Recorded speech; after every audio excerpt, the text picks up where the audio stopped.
Hi అందరికీ welcome back to my channel Adrasri blogs Telugu సామెతలు. First one, అప్పు చేసి పప్పు కూడు.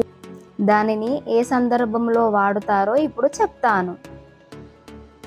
ఎవరైనా తమ తాహతలకు మించి ఖర్చు చేస్తే వాళ్ళని ఉద్దేశించి ఈ సామెత వాడుతారు. దయ్యాలు వేదాలు వల్లించడం.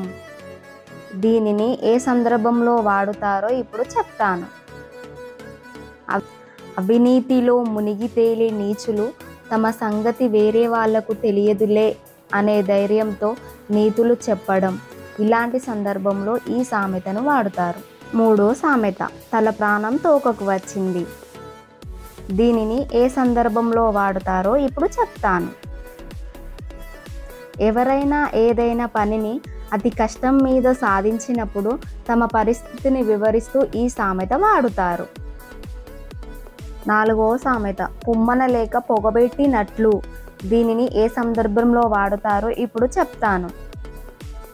ఇంటికి వచ్చిన చుట్టాలను ముఖం మీద పొమ్మన లేక పొగపెట్టినట్టు. ఇలాంటి సందర్భంలో ఇది వాడుతారు. ఐదవ సామెత, ఉరుము ఉరిమి మంగళం మీద పడ్డట్లు. దీనిని ఏ సందర్భంలో వాడతారో ఇప్పుడు చెప్తాను.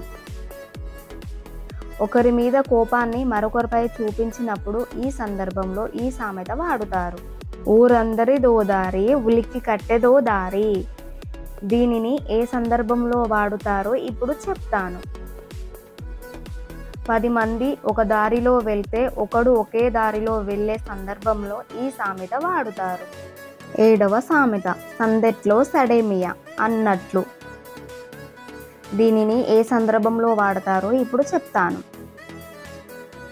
అనవసరమైన విషయాలలో ఎవరు పిలవకపోయినా తలదోర్చే వారిని ఉద్దేశించి ఈ సామెత వాడుతారు. ఎనిమిదవ సామెత, గుమ్మడికాయల దొంగ ఎవరంటే భుజాలు తడుముకున్నట్లు.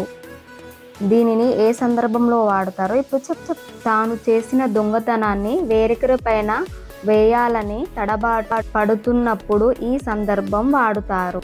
అంగట్లో అన్నీ ఉన్నా అల్లుడి నోటిలో శని ఉన్నట్లు. దీనిని ఏ సందర్భంలో వాడుతారో ఇప్పుడు చెప్తాను. ఒక వ్యక్తికి అన్ని అవకాశాలు ఉన్నా ఆ అవకాశాలను ఉపయోగించుకోలేకపోతే ఆ సందర్భంలో ఈ సామెత వాడుతారు. పుణ్యం కొద్ది పురుషుడు, దానం కొద్ది బిడ్డలు. దీనిని ఏ సందర్భంలో వాడుతారో ఇప్పుడు చెప్తాను. మనం సాధారణంగా మంచి విషయాల గురించి మాట్లాడేటప్పుడు ఈ సామెత వాడుతాం.